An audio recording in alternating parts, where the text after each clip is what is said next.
Bonjour et bienvenue dans ma chaîne. Aujourd'hui, je vais vous expliquer le mécanisme de réaction d'élimination de type E1.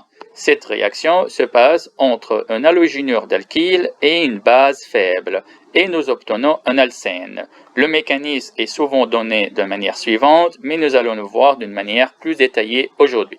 Lorsque nous avons un halogénure d'alkyle, nous avons toujours un site électrophile, représenté par le carbone qui porte une charge positive partielle.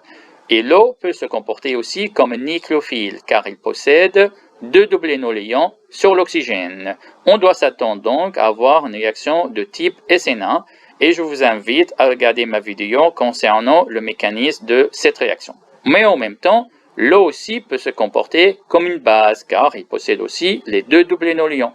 Donc, il est capable d'arracher un proton. Ça tombe bien, la molécule en face possède 9 hydrogènes.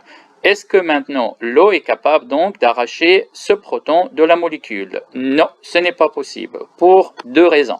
La première raison, c'est que l'eau est une base faible, et la deuxième raison, c'est que cet hydrogène n'est pas un hydrogène facile à arracher, car la charge négative qui va être formée ne peut pas se positionner sur le carbone, car le carbone n'aime pas les charges négatives, donc cet hydrogène n'est pas facile, n'est pas très acide.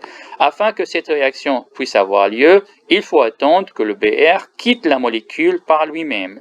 N'oubliez pas que le Br est un élément électronégatif et il est capable ou il aime bien les électrons.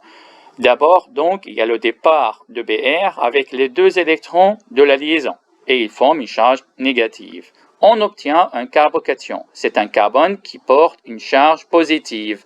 Les carbones n'aiment pas porter des charges positives et il va tout faire pour neutraliser la charge. Il y a la possibilité donc d'utiliser les deux électrons de la liaison entre le carbone et l'hydrogène pour former une double liaison entre les deux carbones ici. Et à ce moment-là, l'hydrogène devient beaucoup plus acide et ça devient beaucoup plus facile d'arracher ce proton par une base faible. Regardons comment les choses vont se passer. Et nous avons obtenu notre alcène. Donc, les réactions d'élimination de type E1 se passent en deux étapes.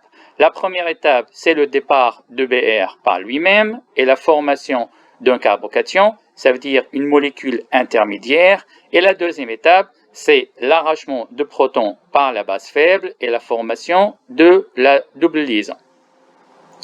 J'espère que cette vidéo vous sera utile. Si vous avez des questions, n'hésitez pas à me les poser dans les commentaires.